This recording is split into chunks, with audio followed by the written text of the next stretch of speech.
तो इस लेक्चर में हम पढ़ने वाले हैं कि HTML फॉर्म क्या है, और इस वीडियो के एंड तक, इस लेक्चर के एंड तक हम ये पूरा फॉर्म जो आपको दिख रहा है, ये मैकडॉनल्ड ऑर्डर करने का जो फॉर्म है, ये पूरा स्क्रैच से बनाने वाले हैं और इसको कंप्लीट करने वाले हैं। यहाँ पर आप देखो, नाम फिल कर सकते हो, ईमेल कर सकते हो, अपना बर्गर सेलेक्ट कर सकते हो ड्रॉप डाउन में, ये चेक बॉक्सेस हैं, यहाँ क्रेडिट कार्ड और ये पे बटन दबा सकते हो। तो एक तो हम फॉर्म सीखने वाले हैं और बहुत सारे नए एलिमेंट सीखेंगे इस लेक्चर में, तो बहुत इंटरेस्टिंग लेक्चर होने वाला है और प्रैक्टिकल लर्निंग है। आप मेरे साथ ये पूरा फॉर्म कंप्लीट करोगे और इसके बाद मुझे ऐसा लगता है कि कोई भी नया फॉर्म आप पिक करके खुद बना सकते हो। बट इस फॉर्म में थोड़ा सा CSS ऑलरेडी एडेड है, जैसे बटन का कलर, इस फॉर्म का बैकग्राउंड कलर, तो वो CSS तो हम अप्लाई अभी नहीं करेंगे, हम HTML को यूज करके फॉर्म बनाएंगे। बट जब CSS हम आगे के लेक्चर्स में करेंगे तो ये छोटी मोटी CSS अप्लाई करना बहुत ईजी होता है, जिससे कि आप छोटे छोटे CSS के कोड से अपने फॉर्म पे बैकग्राउंड लगा सकते हो, बटन का कलर चेंज कर सकते हो। इसमें इतना कुछ नहीं है, बट पहले हमें फॉर्म बनाना आना चाहिए। शुरू करने से पहले मैं बताना चाहता हूँ आप लोगों को फॉर्म होता क्या है और फॉर्म कहाँ कहाँ पे यूज में आता है। तो एक बैंक का एग्जांपल लेते हैं। जब हम SBI बैंक में जाते हैं तो हमें बोला जाता है कि फॉर्म फिल करके दो। तो फॉर्म उन लोगों ने क्यों बनाया? क्योंकि उन्हें हमसे इनपुट चाहिए, इसलिए फॉर्म क्रिएट करा जाता है जब यूजर से इनपुट चाहिए होता है। और फॉर्म में अलग अलग तरह के इनपुट फील्ड होते हैं। अकाउंट नंबर के लिए उन्होंने ब्लॉक बना रखा है क्योंकि यहाँ नंबर फिल करा जाएगा। रुपीस के लिए इन्होंने यहाँ पर टेक्स्ट का वो बना रखा है क्योंकि यहाँ टेक्स्ट लिखा जाएगा। और जब यूजर इनपुट कलेक्ट हो जाता है तो होता क्या है कि बैंक के एम्प्लॉयज उसको प्रोसेस करते हैं और प्रोसेस करने के बाद अपने डेटाबेस में सेव कर देते हैं। और इसी तरीके से ऑनलाइन वेबसाइट में काम होता है कि जब भी उन्हें यूजर इनपुट चाहिए होता है, वो क्या करते हैं, जैसे मैकडॉनल्ड का ऑर्डर है, उन्हें वो लोग फॉर्म बना देंगे, हम लोग इसमें यूजर इनपुट देंगे, हम फॉर्म को सबमिट करेंगे, उनके बैकएंड में ये फॉर्म सबमिट होगा, डेटा जाएगा, प्रोसेस करा जाएगा और डेटाबेस में एक एंट्री बन जाएगी कि प्रकाश शुक्ला ने एक बर्गर ऑर्डर किया है। हर जगह आपको फॉर्म दिखेंगे, कोई भी वेबसाइट ओपन करो फॉर्म हर जगह मिल जाते हैं। इवन की जो सोशल नेटवर्क वेबसाइट है, ट्विटर को ले लो, ये भी एक फॉर्म है। यहाँ भी यूजर इनपुट दिया जा रहा है, फिर ट्वीट करा जा रहा है, फिर ट्विटर के बैकएंड में इस ट्वीट को प्रोसेस किया जाएगा, डेटाबेस में सेव कर लिया जाएगा। ठीक है। इवन कि आप पेमेंट करते हो, आप इसमें डिटेल फिल करते हो, फिर इस पेमेंट होती है, पेपैल के बैकएंड में ये जाएगा, पेपैल के डेटाबेस में सेव हो जाएगा। तो एक फ्रंट एंड डेवलपर को फॉर्म बनाना तो आना ही चाहिए। HTML का बहुत बहुत इंपॉर्टेंट कॉन्सेप्ट है। तो अब एक काम करते हैं, कोड पे जंप करते हैं और ये मैकडॉनल्ड का फॉर्म बनाते हैं। तो हमारे पास अभी दो फाइल्स हैं, एक है existing form.html जिसमें मैंने ये मैकडॉनल्ड का फॉर्म ऑलरेडी बना रखा है, और एक है form.html जिसमें हम बिल्कुल जीरो से कोड करने वाले हैं। और एक एक्सटेंशन आप लोग इंस्टॉल कर लेना, इसका नाम है लाइव सर्वर। सबसे आप सर्च करना एक्सटेंशन में जाके, यहाँ पर VS कोड में सबसे पहले एक्सटेंशन आ जाएगी। तो इससे क्या होता है ना, आप इस form.html पर राइट क्लिक करो और लिखो ओपन विथ लाइव सर्वर। तो होगा क्या, ये एक्चुअली सफारी में ओपन हो रहा है, इसको कैंसिल करते हैं और यहाँ क्रोम में ओपन कर लेते हैं। अब क्या होगा ना, जो भी हम यहाँ चेंजेस कर रहे हैं वो ऑटोमेटिकली हमें यहाँ राइट में रिफ्लेक्ट हो जाएगा, तो रियल टाइम पे हम देख लेंगे। बार बार हमें वो सेव करके यहाँ मतलब एटलीस्ट रीलोड तो नहीं करना पड़ेगा बार बार, जो हम पहले के लेक्चर्स में कर रहे थे। तो आप ये एक्सटेंशन इंस्टॉल कर सकते हो।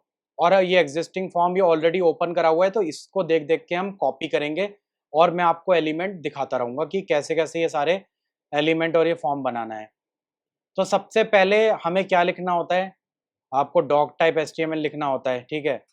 और उसके बाद आप हेड और बॉडी लिखते हो, वो तो आपको हर बार लिखना ही है।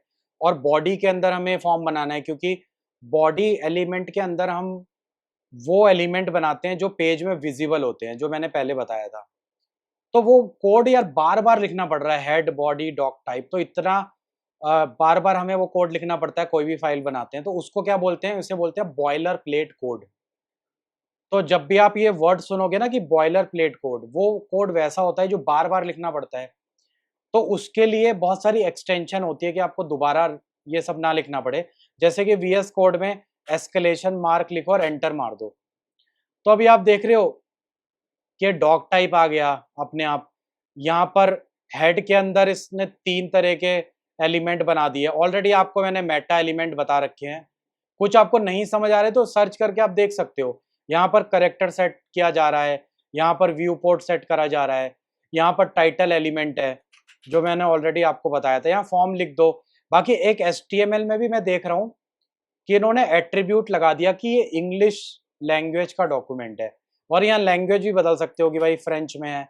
ये एट्रीब्यूट मैंने आपको सिखाया नहीं, बट अगर कोई नया एट्रीब्यूट आता है तो बहुत सारे एलिमेंट है, बहुत सारे एट्रीब्यूट है, बट मैंने आपको फंडामेंटल बताया कि एट्रीब्यूट क्या होता है, तो आप क्विकली देख के गूगल सर्च करके उसका मतलब समझ सकते हो, क्योंकि आप फंडामेंटली HTML को समझ रहे हो। ठीक है, तो ये था बॉयलर प्लेट कोड, हमें बॉडी में कोड करना है। तो अब हम फॉर्म कैसे बनाएंगे? तो सबसे पहले फॉर्म एलिमेंट लिखेंगे, इसका ओपनिंग क्लोजिंग दोनों टैग होता है, और इसके अंदर हम नेस्ट करेंगे, रैप करेंगे, जो भी ये सारे एलिमेंट है रैप करेंगे। तो सबसे पहले ये हेडिंग को एक काम करते हैं, ये H1 लिख लेते हैं। ठीक है, एक H1 बना लेते हैं। उसके बाद नेक्स्ट इसको एक काम करते हैं, P टैग बना लेते हैं, कुछ डिस्क्रिप्शन है, this is a online order of McDonald. तो यहाँ पर एक P टैग बना लेते हैं। अभी कोई भी ना इनपुट हम नहीं बना रहे हैं, अभी तक जो हमने पहले पढ़ा है बस वही वही हमने एलिमेंट यूज करे हैं। एक बार इसका आउटपुट देखते हैं। तो मेरे को एक हेडिंग और एक P टैग करके कुछ कुछ स्टार्ट हो गया है हमारा फॉर्म। नेक्स्ट हमें ये ना फुल नेम के लिए ये बनाना है कि यहाँ पर हम फुल नेम डाल सकें। तो अब आपको एक नया एलिमेंट सीखना है जिसका नाम होता है इनपुट, और इसका ओपनिंग और क्लोजिंग टैग नहीं होता। अच्छा, इनको कुछ बोलते भी हैं, HTML element which don't have and tag. I think इसे वॉइड एलिमेंट बोलते हैं या सिंगलटन टैग विथ। तो आप देख सकते हो ना, HTML सिंगलटन टैग्स बोलते हैं। ठीक है, या वॉइड एलिमेंट भी बोलते हैं, तो हम इसको वॉइड एलिमेंट भी बोल सकते हैं। ठीक है, मतलब जिसका क्लोजिंग टैग नहीं है और ओपनिंग क्लोजिंग जिसमें दोनों नहीं है। तो इनपुट में क्या होता है ना, एक इनपुट एलिमेंट ऐसा होता है कि आप इसको यूज करके बहुत अलग अलग तरह के इनपुट बना सकते हो। टेक्स्ट वाला भी बना सकते हो, आप ये रेडियो वाला भी बना सकते हो, चेक वाला भी बना सकते हो। तो उसके लिए हमें क्या करना होता है ना, हमें एट्रीब्यूट देना होता है। सबसे पहला एट्रीब्यूट है टाइप। एट्रीब्यूट मैंने बताया था कुछ एडिशनल इंफॉर्मेशन दी जाती है एलिमेंट्स को, तो बस हम इसको एडिशनल इंफॉर्मेशन दे रहे हैं कि इसका टाइप क्या है। तो अभी इसका टाइप जो होगा वो टेक्स्ट होगा। ठीक है, और एक बार रिफ्रेश करके देते हैं तो एक इनपुट बन गया जहां पर आप टेक्स्ट लिख सकते हो। और ये जो एट्रीब्यूट होते हैं ना, ये की वैल्यू पेयर में होते हैं। ठीक है, और इनके ना स्पेसिफिक वो होता है कि आपको यहाँ टेक्स्ट ही लिखना है, ऐसा नहीं कि आप कुछ भी यहाँ लिख दो और रिफ्रेश करो। रिफ्रेश करोगे तो अभी भी काम कर रहा है, बट मोस्टली क्या होता है कि आप ऐसे रैंडमली कुछ भी नहीं यहाँ लिखोगे। तो टाइप के जो टाइप की जो वैल्यूज होती हैं, आप गूगल सर्च करो, आपको मिल जाएंगी कि 20 तरह के टाइप हैं या 10 तरह के टाइप हैं। ऐसा नहीं कि यहाँ पर मैं प्रकाश लिख दूं, प्रकाश कोई टाइप नहीं है, बस HTML ने ऑलरेडी डिफाइन कर रखे हैं टाइप।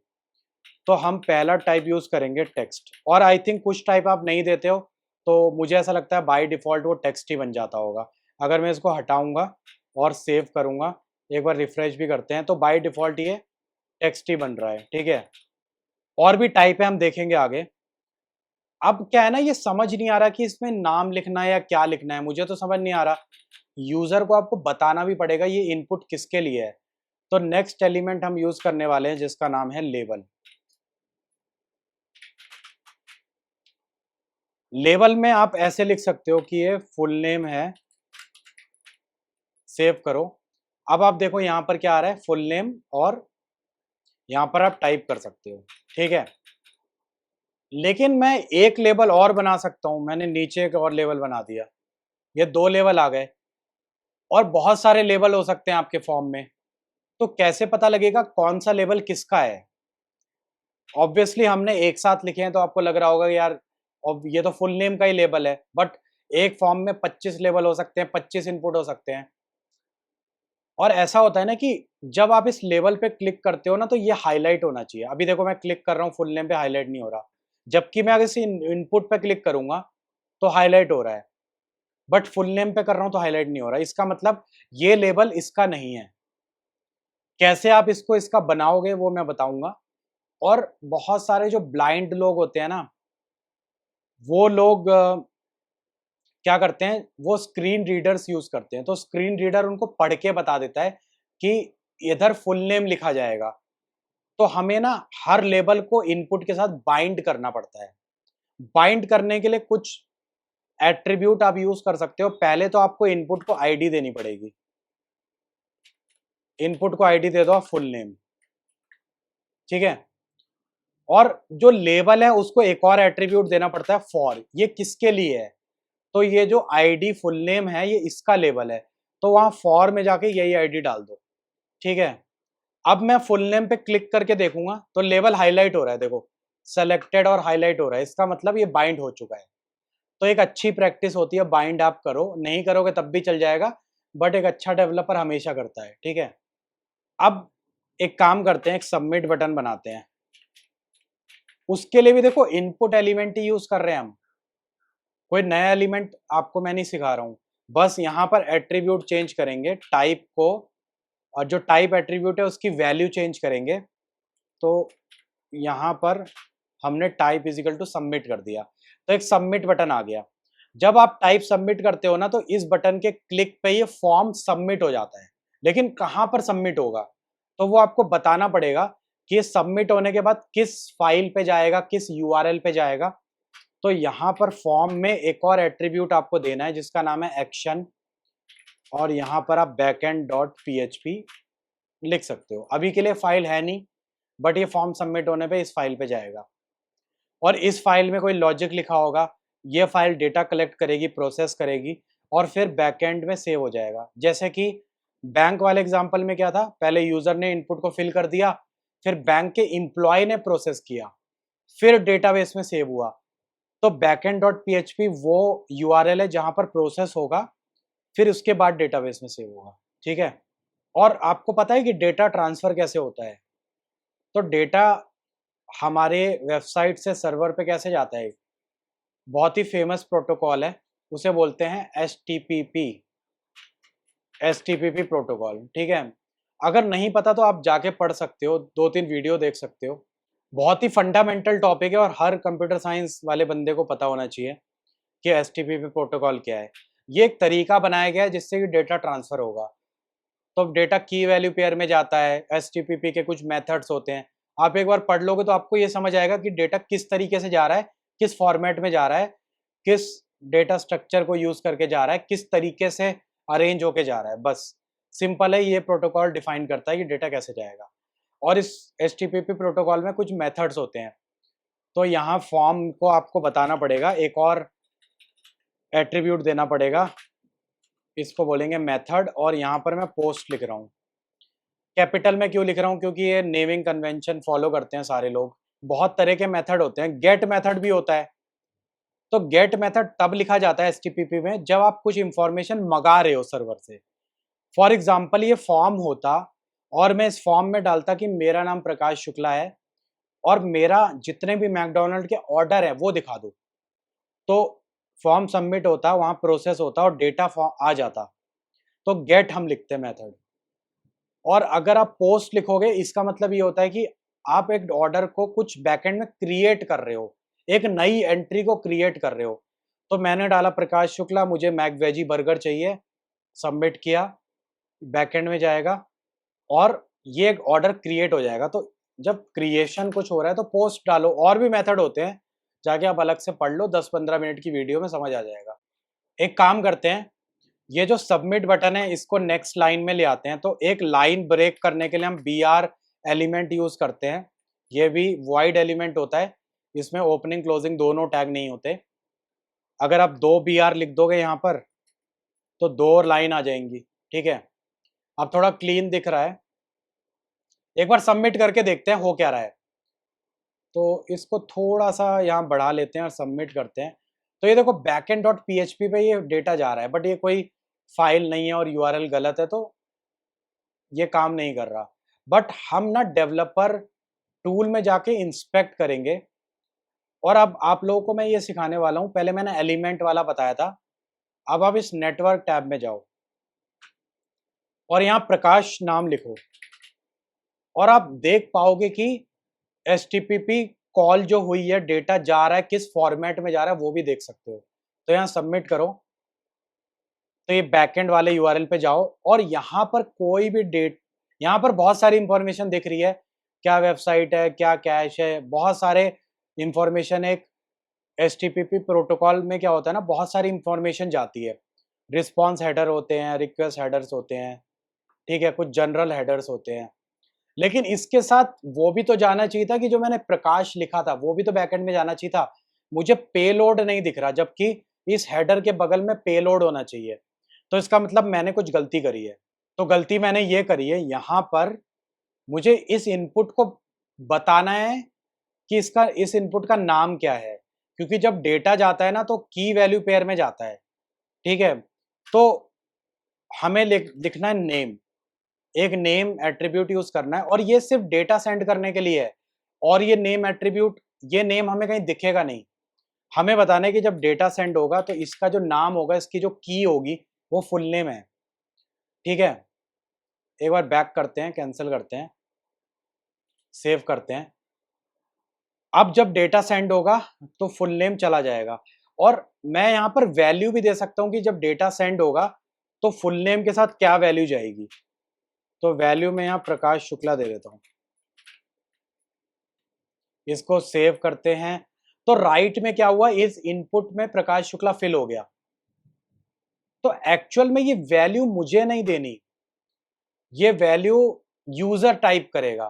तो जहां पर यूजर टाइप करता है ना, ये पॉइंट बहुत ध्यान से सुनना आप, जहां भी इस किसी भी इनपुट में वैल्यू यूजर टाइप करता है वहां पर वैल्यू मत देना।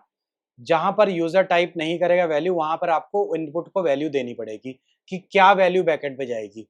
तो यहां पर हटा देते हैं, एक काम करते हैं, इंस्पेक्ट करते हैं और एक बार देख लेते हैं क्या वैल्यू जा रही है। नेटवर्क टैब में जाते हैं, प्रकाश लिखते हैं और सबमिट करते हैं। इस बैकएंड पे जाते हैं और यहाँ पर पेलोड बन गया। तो पेलोड पे तो एम्प्टी आ रहा है फुल नेम के साथ, तो मैंने कुछ गलती करी है क्या?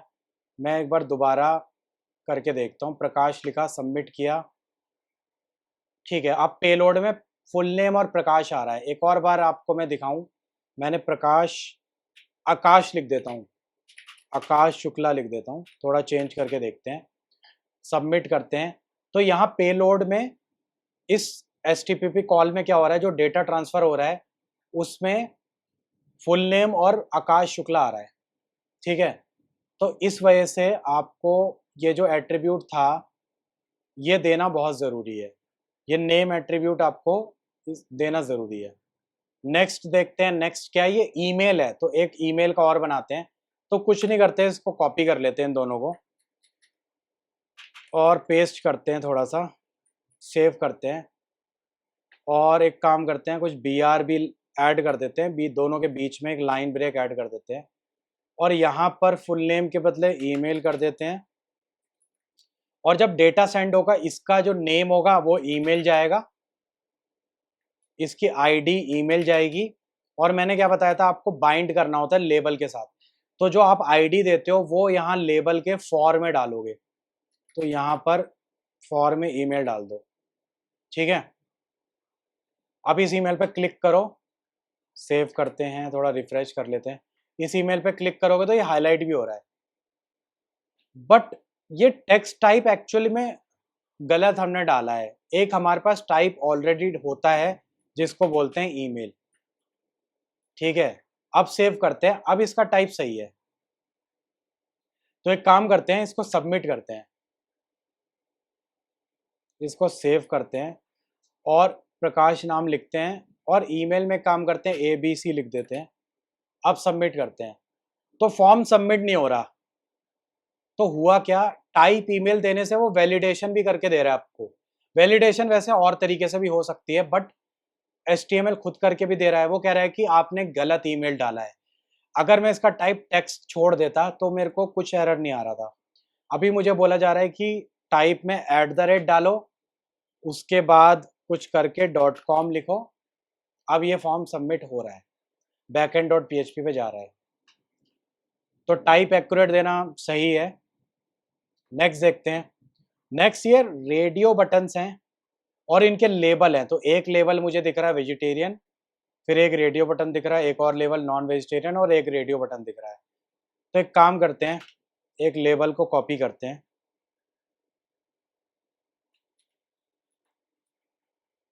पहले एक लाइन ब्रेक के लिए मैं इसके नीचे भी एक BR ऐड कर देता हूँ, ठीक है। और एक लेबल में मैं क्या करता हूँ, वेजिटेरियन लिख देता हूँ। इसको सेव करते हैं, यहाँ पर आउटपुट भी देख लेते हैं। तो एक लेबल आ गया। अब इस लेवल के बाद हमें एक रेडियो बटन बनाना है। और एक और बहुत इंपॉर्टेंट कॉन्सेप्ट मैं आपको बताता हूँ कि रेडियो बटन में मैं चाहता हूँ कि एक ही सेलेक्ट हो। आप देखो मैं क्लिक कर रहा हूँ, दोनों में से एक ही सेलेक्ट हो रहा है। और जब backend डॉट PHP पे ये जब डेटा जाएगा तो मैं चाहता हूँ कि एक ही की हो, मतलब की कुछ इस तरह की हो, ऐसी की हो कि मील टाइप, ठीक है। और दोनों रेडियो बटन में से जो वैल्यू सेंड हो, या तो वेज सेंड हो या नॉन वेज सेंड हो। मैं नहीं चाहता कि दो दो की चली जाए कि वेज भी जा रहा है नॉन वेज भी जा रहा है। अभी फुल नेम में हमने कैसे देखा था, फुल नेम में कैसे जा रहा था कि फुल नेम, और उसकी की कैसे सेंड हो रही थी, प्रकाश। बट यहां पर मील टाइप एक ही की बने और दोनों वैल्यू में से एक ही वैल्यू जाए, ठीक है। ये हमें अचीव करना है। तो देखते हैं कैसे कर सकते हैं। पहले हमने एक लेबल बना लिया। अब ये रेडियो बटन बनाने के लिए आपको टाइप देना है रेडियो, और हमें ये भी अचीव करना है कि दोनों में से एक ही सेलेक्ट हो, ठीक है, और दोनों में से एक ही वैल्यू जाए। तो टाइप रेडियो कर लेते हैं, सेव करते हैं। यहाँ पर एक रेडियो बटन बन गया और ये वेजिटेरियन सेलेक्ट हो रहा है। इसको कॉपी करता हूँ मैं, पेस्ट करता हूँ और इसको मैं नॉन वेजिटेरियन कर देता हूँ और टाइप इसका रेडियो ही रखते हैं। सेव करते हैं। तो एक और हमारे पास बन गया। और इसको बाइंड करना है तो इस इनपुट को एक आईडी देते हैं वेज, ठीक है। यहाँ लेबल में हमें फॉर एट्रीब्यूट में लिखना पड़ेगा वेज। फिर इस इनपुट को भी एक आईडी देनी पड़ेगी नॉन वेज, और इस लेबल को बाइंड करने के लिए फॉर एट्रीब्यूट यूज करके यहाँ पर आप नॉन वेज लिखोगे। ये आईडी क्या देनी है, कैसे देनी है, अच्छा सा नाम आप सोच लेना बाद में। जल्दीबाजी में हम ना कुछ नेमिंग कन्वेंशन गलत कर सकते हैं। मतलब हम नॉन वेज लिख रहे हैं, थोड़ा अच्छे से इसको कुछ सोच सकते हैं क्या आईडी देनी है, ठीक है। तो वो आप तब करना जब आप किसी कंपनी का प्रोजेक्ट बनाओगे, तो जो भी आप नेम सेलेक्ट करोगे तो अच्छे अच्छे नाम रखे जाते हैं। तो अभी क्या हो रहा है ना, इनको नेम एट्रीब्यूट भी देना है। तो इस इनपुट को नेम दे देते हैं मील टाइप, और इस इनपुट को नेम दे देते हैं मील टाइप। और अब क्या होगा ना, मैं इसको सेलेक्ट कर रहा हूँ, वेज सेलेक्ट हो रहा है, जब नॉन वेज पे जा रहा हूँ तो एक ही सेलेक्ट हो रहा है। इसका मतलब अगर हम इन दोनों को नेम सेम दे देंगे ना, तो एक ही रेडियो सेलेक्ट होने वाला है, एक ही रेडियो बटन। और होगा क्या, जब इन दोनों की वैल्यू सेंड होगी बैकएंड डॉट PHP पे, तो एक ही की बनेगी मील टाइप, और जो भी सेलेक्टेड होगा उसी की वैल्यू जाएगी। तो अभी वैल्यू जाएगी क्या, मैंने आपको बताया था जो भी इनपुट पे यूजर टाइप करेगा, यहाँ प्रकाश टाइप करेगा, तो वैल्यू देने की जरूरत नहीं थी। ईमेल भी टाइप हो रहा है, बट यहाँ सेलेक्ट हो रहा है। तो आपको देना पड़ेगा कि जब ये सेलेक्ट होगा इसकी वैल्यू बैकएंड में वेज जाएगी, और जब ये सेलेक्ट होगा इसकी वैल्यू बैकएंड में नॉन वेज जाएगी। तो इस इनपुट को वैल्यू देनी पड़ेगी, तो ये याद रखना, ठीक है। और एक बार जल्दी से सबमिट करके देख भी लेते हैं।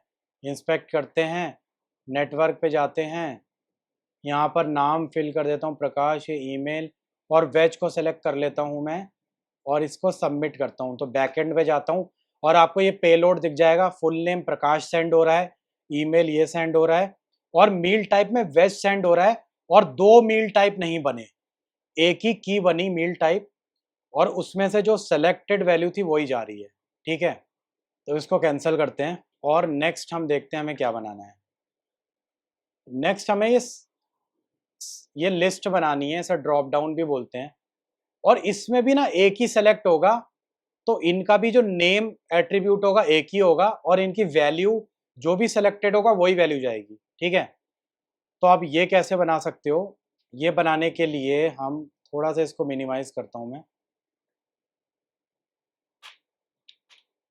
एक बी आर टैग ऐड कर लेते हैं, लाइन ब्रेक हो जाएगा। और यहाँ पर हमें एक ड्रॉप डाउन बनाने के लिए पहले तो ड्रॉप डाउन का लेबल होगा। इसका लेबल क्या था वो देख लेते हैं।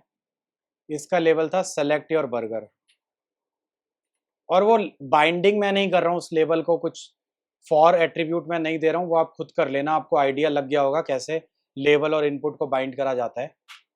और यहाँ पर इस ड्रॉप डाउन को बनाने के लिए मैं सेलेक्ट लिखूंगा। सेलेक्ट एक एलिमेंट है HTML का, जिसके अंदर आप लिस्ट के सारे एलिमेंट बना सकते हो कि इस लिस्ट के अंदर कितने ड्रॉप डाउन होने वाले हैं। और सेलेक्ट एलिमेंट के अंदर आप मल्टीपल ऑप्शंस बनाओगे, ठीक है। Option 1, option 2, option 3, option 4 option भी बना लेते हैं वैसे। तो इसको दे देते हैं मैक वेजी, इसको दे देते हैं मैक पनीर, इसको दे देते हैं मैक चिकन, इसको दे देते हैं मैक आलू टिक्की, जो कि बहुत ही सालों से चलता आ रहा है। अभी भी आई थिंक मैकडी वालों ने डिस्कार्ड नहीं किया होगा आलू टिक्की को, बहुत सालों से था ये। आई थिंक 20 रुपये से स्टार्ट था, मुझे याद आ रहा है जब मैंने पहली बार मैकडी में आलू टिक्की खाया था। अब तो शायद 40-45 का हो गया होगा प्राइस। तो 4 हमने ऑप्शन बना लिए हैं, और यहाँ पर मुझे चारों ऑप्शन दिख भी रहे हैं। लेकिन अभी कुछ एट्रीब्यूट असाइन करने पड़ेंगे, ठीक है। पहले तो आपको एक पेरेंट जो सेलेक्ट है उसको नेम एट्रीब्यूट देना है। तो नेम एट्रीब्यूट इसको बर्गर दे देते हैं, कुछ अच्छा नाम भी आप सोच सकते हो, मैंने बर्गर दे दिया। और जब ये कोई सेलेक्ट होगा तो कौन सी वैल्यू जाएगी, तो यहाँ पर हमने वैल्यू एट्रीब्यूट डिफाइन नहीं करा है। तो इन ऑप्शन को वैल्यू एट्रीब्यूट डिफाइन करना पड़ेगा कि अगर ये सेलेक्ट हुआ तो भाई बैकएंड में वैल्यू ये चली जाए, ठीक है। देखो ये मैक वेजी टेक्स्ट है, ये वैल्यू नहीं है, वैल्यू आपको यहाँ साइन करनी पड़ेगी, ठीक है। उसी तरीके से बाकी को भी वैल्यू असाइन कर देते हैं कि भाई ये सेलेक्ट होगा तो मैक पनीर जाएगा, मैक चिकन जाएगा, और मैक आलू टिक्की सेंड हो जाएगा। मैक आलू, मैक चिकन, ये थोड़ा सा चेंज कर देता हूँ मैं जल्दी से। चलो डन। तो अब हमारा ये भी कंप्लीट हो चुका है। आप ड्रॉप डाउन भी आराम से बना लोगे, है ना। आप चाहते हो कि एक यहाँ पर लाइन ब्रेक ऐड कर देते हैं, थोड़ा सा और क्लियर हो जाएगा इस लेबल के नीचे। तो ये सेलेक्ट योर बर्गर, और एक और लाइन ब्रेक ऐड करते हैं लेवल के ऊपर, थोड़ा सा क्लियर हो गया कि बर्गर सेलेक्ट करना है, ठीक है। और नेक्स्ट क्या है, नेक्स्ट ये चेक बॉक्सेस हैं। अब हमें क्या करना है ना, चेक बॉक्सेस ऐसा इनपुट है कि तीनों के तीनों अलग है। जैसे रेडियो बटन क्या था कि इन दोनों में से एक सेलेक्ट होगा, ये ड्रॉप डाउन में क्या था, एक सेलेक्ट होगा। बट ये चेक बॉक्सेस तीनों अलग हैं, कोई तीनों के तीनों सेलेक्ट हो सकते हैं, तीनों का डेटा जा सकता है बैकएंड पे। तो इनका जो नेम वैल्यू पेयर होगा अलग होगा, ठीक है। तो बना लेते हैं, पहले हम बनाएंगे लेबल। एक्चुअल में मुझे 3 लेबल बनाने हैं ना, मैं 3 लेबल बना लेता हूँ।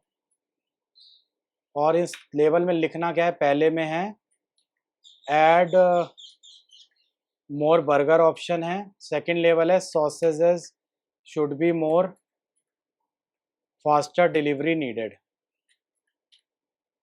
और ये चेक बॉक्स कैसे बनाओगे आप, तो ये चेक बॉक्स बनाने के लिए हमें इनपुट ही एलिमेंट यूज करना है, लेकिन इसका टाइप चेंज करना है, टाइप एट्रीब्यूट बस चेक बॉक्स लिखना है, सिंपल, ज्यादा कुछ नहीं करना पड़ा।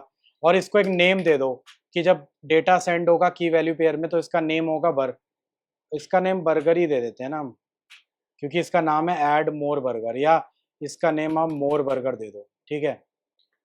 इसी तरीके से बाकी चेक बॉक्स भी हमें बनाने हैं।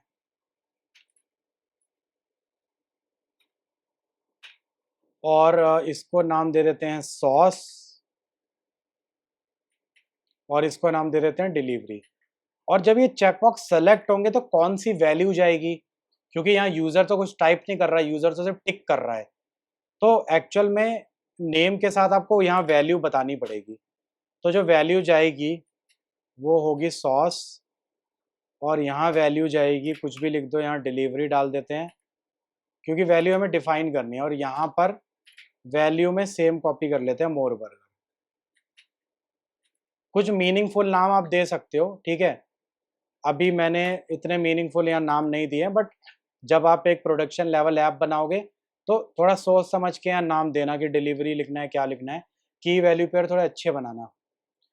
और एक बार देख लेते हैं, ये थोड़ा घिच पिच हो गया तो एक लाइन ब्रेक ऐड करते हैं। इसके बाद ये बी आर डाल दो, इसके बाद बी आर, और इसके बाद बी आर। तो तीनों थोड़ा से सेपरेट लाइन में आ गए और हम टिक कर सकते हैं। नेक्स्ट है क्रेडिट कार्ड। तो यहाँ पर सिर्फ नंबर टाइप कर पा रहा हूँ मैं, टेक्स्ट नहीं कर पा रहा हूँ। और ये कुछ एरो भी आ रहा है जिसको दबा के नंबर इंक्रीज हो रहा है, डिक्रीज हो रहा है। तो मैं एरो की को यूज करके नंबर को इंक्रीज डिक्रीज कर सकता हूँ। तो ज्यादा कुछ नहीं करना है, एक लेबल बनाते हैं पहले। इस लेबल का नाम क्रेडिट कार्ड नंबर लिखते हैं, ठीक है। और एक इनपुट बनाते हैं। तो इनपुट का जो टाइप होगा वो आप गैस भी कर सकते हो एक्चुअली में। टाइप इसका नंबर है, सिंपल, इसलिए नंबर ही इनपुट लिया जाएगा इसमें। और एक और मैं आपको पॉइंट बताता हूँ, आपने ये टाइप नंबर दिया था और यहाँ शुरू में आपने टाइप ईमेल दिया था। तो जो मोबाइल के कीबोर्ड होते हैं ना, वो क्या करते हैं, जब आपका टाइप नंबर होता है तो वो नंबर वाला कीबोर्ड ओपन कर देते हैं, या टाइप ईमेल होता है तो वो @ वगैरह दिखाने लग जाते हैं, ठीक है।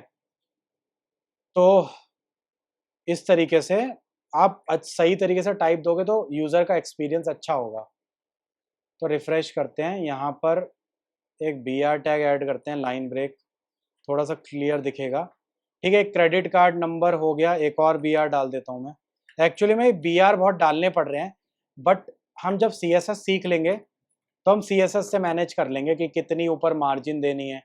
बार बार ये बी आर नहीं डालेंगे, ठीक है। बी आर टैग अभी हम यूज़ कर लेते हैं क्योंकि लाइन ब्रेक करने का और कोई ऑप्शन नहीं है, अभी आप लोगों को मैंने सी एस एस पढ़ाया नहीं है। और आप यहाँ पर देखोगे कि यह नंबर ही टाइप कर पा रहा हूँ मैं, और एरो की को यूज़ करके इंक्रीमेंट डिक्रीमेंट हो पा रहा है। और एक इसका एट्रीब्यूट होता है स्टेप, वहाँ पर आप 1200 लिख सकते हो, सेव करो। तो होगा क्या, जब आप एरो की को क्लिक करोगे तो ये 1200 के मल्टीपल में इंक्रीमेंट हो रहा है या डिक्रीज हो रहा है, जो भी एरो अप या डाउन दबाओगे। और ऐसे ना बहुत सारे एट्रीब्यूट हैं, ऐसा नहीं है कि मैंने आपको स्टेप बताया तो आपको स्टेप ही आता है। आप जाओ, इनपुट टाइप सर्च करो, क्लिक करो, और अलग अलग तरह के सारे इनपुट टाइप सीखो कि डेट भी यहाँ पर मुझे दिख रहा है, मुझे यूआरएल दिख रहा है, टाइम दिख रहा है। मैं आपको फंडामेंटल सिखा रहा हूँ कि कैसे आप एक फॉर्म बिल्ड कर सकते हो, और जितने भी कॉमन एलिमेंट हो रहे हैं मैं आपको सारे सिखा रहा हूँ। इसको यूज करके हर तरह का फॉर्म आप बना सकते हो। बट ऐसा नहीं है कि आपकी लर्निंग लिमिटेड रहेगी। आपको मैंने कॉन्सेप्ट बता दिया कि एट्रीब्यूट क्या होता है, किस तरीके से आप अलग अलग इनपुट बना सकते हो। तो कल को अगर आपको डेट बनाना है, ठीक है, तो आप यहाँ नंबर के बदले डेट कर दो, डेट पास कर दो, इसका एट्रीब्यूट की जो वैल्यू है। और यहाँ पर देखो डेट आ गया और कैलेंडर आ गया। तो मैं आपको इस तरीके से सिखा रहा हूँ ताकि आप कहीं भी कुछ भी पढ़ो तो आप उसको समझ के कुछ भी तरह का यूआई बिल्ड कर सको, है ना।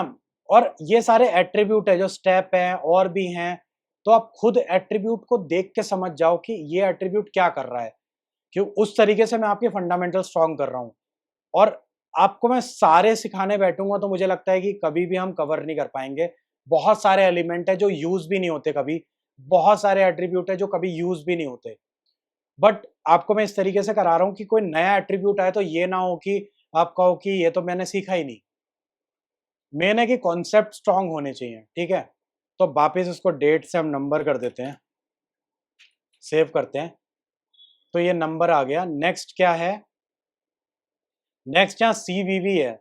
तो सीवीवी में क्या है ना, जो भी हम टाइप कर रहे हैं हमें दिख नहीं रहा कुछ, मतलब वो हिडन है क्योंकि ये थोड़ा सा कॉन्फिडेंशियल इंफॉर्मेशन है। तो इसके लिए क्या करेंगे, इसके लिए हम पहले तो एक लेबल बना लेते हैं। इस लेबल में यहाँ पर टाइप कर लेते हैं सीवीवी, और इसको जो टाइप आप असाइन करोगे इस एट्रीब्यूट को, वो आप दोगे पासवर्ड, और ये स्टेप अभी के लिए यहाँ से हटा देते हैं। अब सेव करो, तो आप देखोगे यहाँ पर आपका एक CVV करके बन गया, और यहाँ कुछ टाइप कर रहे हो तो ये हिडन है। कभी कुछ पासवर्ड वाले बॉक्स बनाने हैं या कुछ ऐसे बनाने हैं कि कोई मतलब देख ना ले, यूज़र टाइप करे तो कोई उसको देखे ना, तो इस तरह का आप इनपुट टाइप क्रिएट कर सकते हो। एक BR और यहाँ ऐड कर देते हैं। ठीक है, तो इस तरह का हमने ये बना लिया। नेक्स्ट क्या है, नेक्स्ट क्या है, यहाँ पर एक बहुत लंबा चौड़ा टेक्स्ट हम लिख सकते हैं। ठीक है, और इसको देखो बड़ा छोटा भी कर सकते हैं, मैं ड्रैग करके इसका साइज बड़ा छोटा कर सकता हूँ। और यहाँ पर क्या है ना, मैं कुछ भी हटा रहा हूँ तो ये कुछ आ जा रहा है कि राइट योर कमेंट्स। ये प्लेस होल्डर है कि जब तक यूजर ने कुछ लिखा नहीं है तो ये दिखाओ, मैं कुछ लिखूंगा तो गायब हो जाएगा, वापस हटाऊंगा तो ये आ जाएगा।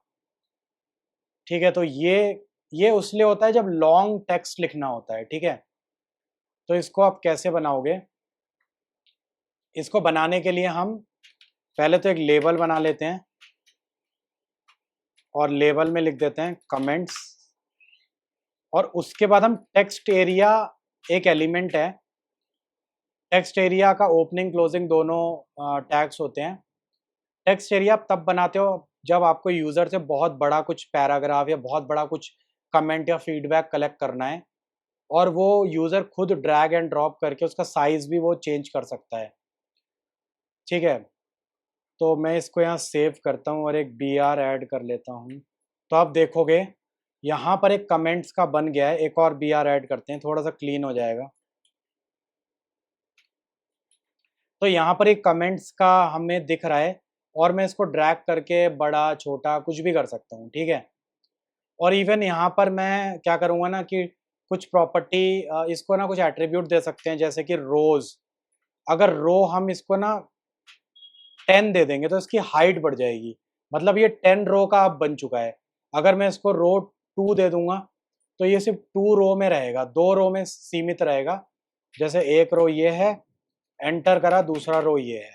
अगर मैंने इसको 10 रो दे दिया होता तो 10 रो क्रिएट हो जाते हैं। इसी तरीके से आप इसको कॉलम दे सकते हो, कॉल्स। कॉल्स एक और एट्रीब्यूट है जो टेक्स्ट एरिया में आप दे सकते हो। तो 40 दे दो, तो इससे क्या होगा, इसकी विथ इंक्रीज हो रही है। अगर मैं इसको 100 दे दूंगा तो और बड़ा ये हो जाएगा, एकदम कितना बहुत बड़ा हो गया। ठीक है, तो इस तरीके से आप साइज कंट्रोल कर सकते हो। और यहाँ पर हम क्या दे सकते हैं, प्लेस होल्डर दे सकते हैं। प्लेस होल्डर क्या होता है कि जब तक यूजर ने कुछ इनपुट नहीं लिखा तब तक के लिए कुछ टेक्स्ट दिखाओ। तो मैं यहाँ लिखूंगा राइट योर कमेंट्स। तो अब देखो प्लेस होल्डर आ गया, अब मैं कुछ लिखूंगा तो ये गायब हो जाएगा, वापस हटाऊंगा तो आ जाएगा।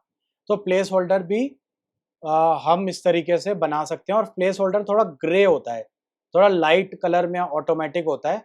CSS को यूज करके आप काफी हद तक इन सब के कलर वलर वैसे चेंज कर सकते हो, बट ये डिफॉल्ट कलर इसका यही है। और हम क्या करते हैं, मैंने ना एक एग्जिस्टिंग फॉर्म ऑलरेडी जो बनाया था उसमें मैंने CSS लिखी थी, थोड़ा सा मैं यहाँ अप्लाई करके आपको दिखा देता हूँ। तो CSS लिखने के बहुत तरीके हैं, अभी उस पर हम नहीं जाएंगे, जब CSS स्टार्ट होगा तब देखेंगे। बट आप हेड को यूज करके, हेड में एक एलिमेंट होता है स्टाइल, उसको यूज करके उसके अंदर CSS का कोड लिख सकते हो। तो मैं ये पेस्ट करने वाला हूँ CSS का कोड, इसको मिनिमाइज करता हूँ। तो स्टाइल एलिमेंट के अंदर हम CSS का कोड रैप कर सकते हैं। और ये जो फॉर्म है इसको मैं ड्रैग करके ब्राउजर में ओपन करता हूँ, तो आप देखोगे कुछ उसी तरह का फॉर्म बन गया, मतलब कुछ कलर यहाँ पर ग्रीन हो गया। थोड़ा सा इसको फिक्स कर देते हैं, इसका जो कॉलम है इसको 50 कर देते हैं। और जो इनपुट टाइप सबमिट है ना, उसका अगर टेक्स्ट चेंज करना हो तो वैल्यू एट्रीब्यूट से आप उसका टेक्स्ट चेंज कर सकते हो। तो मैं इसका टेक्स्ट पे कर देता हूँ। अब ये नीचे पे हो गया, राइट और कमेंट हो गया, यहाँ नाम लिख सकते हैं, यहाँ ईमेल लिख सकते हैं, वेजिटेरियन आप लिख सकते हो। आप यहाँ पर बर्गर सेलेक्ट कर सकते हो, मैक आलू टिक्की, फीडबैक दे सकते हो, और यहाँ पर क्रेडिट कार्ड का कुछ नंबर डाल सकते हो, CVV डाल सकते हो, और कुछ कमेंट ऐसे लिख सकते हो। और कमेंट को यहाँ बड़ा छोटा भी आप खुद कर सकते हो। और पे बटन क्लिक करोगे तो अब देखते हैं पे बटन क्लिक करने पे हो क्या रहा है, एक बार इसको चेक करते हैं। तो जैसे आप पे बटन को क्लिक कर रहे हो, यहाँ पर मैं माई कमेंट लिख देता हूँ, माई कमेंट्स। पे बटन को यहाँ क्लिक करते हैं तो बैकएंड वाले में जाते हैं और मुझे दिख रहा है कि इस एचटीटीपी जो कॉल जा रही है हमारी नेटवर्क कॉल, इसमें फुल नेम जा रहा है, ईमेल हमारा डेटा सेंड हो रहा है और ये सारी कीज हैं जो हमने खुद क्रिएट करी हैं। ये बर्गर की कीज जा रही हैं, मील का यहाँ जा रहा है, ईमेल का जा रहा है, बट कमेंट मुझे नहीं दिख रहा है और मुझे काफ़ी कुछ मिसिंग यहाँ दिख रहा है। तो यहाँ पर हमने नेम एट्रीब्यूट असाइन नहीं किया, इस सीवीवी में मैंने नेम एट्रीब्यूट असाइन नहीं किया, ठीक है। क्रेडिट कार्ड नंबर में मैंने नेम एट्रीब्यूट असाइन नहीं किया, तो ये तीनों वैल्यूज यहाँ से मिसिंग है और जहां जहां नेम एट्रीब्यूट असाइन किया है वो सारी वैल्यूज यहाँ पर आ रही हैं। तो आपको अब आइडिया लग गया होगा कि किस तरीके से एक फॉर्म बिल्ड करना है और मैं चाहता हूं कि आप सर्च करो गूगल और कोई भी फॉर्म पिक करो, आप पेमेंट फॉर्म उठाओ और बैठ के एक बार कोड करो, ठीक है। ये जो पेमेंट फॉर्म दिख रहे हैं ना, कोई सिंपल सा ले लो, कोई ज़्यादा कॉम्प्लिकेटेड लेने की ज़रूरत नहीं है, ये वाला ले लो। अगर आप चाहते हो खुद से आप डेट एक्सपेरिमेंट करो तो ये वाला उठा लो या ये वाला फॉर्म उठा लो, जिसमें देखो जो जो हमने सीखे हैं सब कुछ इसमें दिख रहा है और डेट वाला भी इसमें दिख रहा है, ऊपर रेडियो बटन है। बेशक आपका ना स्टाइल नहीं होगा, आपका सीएसएस इसमें अप्लाई नहीं होगा, ये कलर वलर आप नहीं कर पाओगे, बट मैं चाहता हूँ कि आप ये फॉर्म बनाओ, ठीक है। कोई भी ऐसा फॉर्म पिक करो और उसको बिल्ड करो, तो उससे क्या होगा ना, उससे आप एक्चुअल में सीख पाओगे और ये सारे एलिमेंट को आप यूज़ करोगे, तब आपकी लर्निंग और ज़्यादा इम्प्रूव होगी। तो इस लेक्चर को यहीं पर एंड करते हैं और नेक्स्ट लेक्चर में हम टेबल्स देखने वाले हैं, कि टेबल्स कैसे एचटीएमएल में बना सकते हैं जब हमारा डेटा बहुत सारा होता है और उसको एक मीनिंगफुल वे में हमें प्रेजेंट करना पड़ता है, तो हम टेबल्स क्रिएट करते हैं। तो नेक्स्ट लेक्चर में टेबल कैसे बनाते हैं वो एलिमेंट देखेंगे। इस लेक्चर को यहीं एंड करते हैं और मिलते हैं नेक्स्ट लेक्चर में।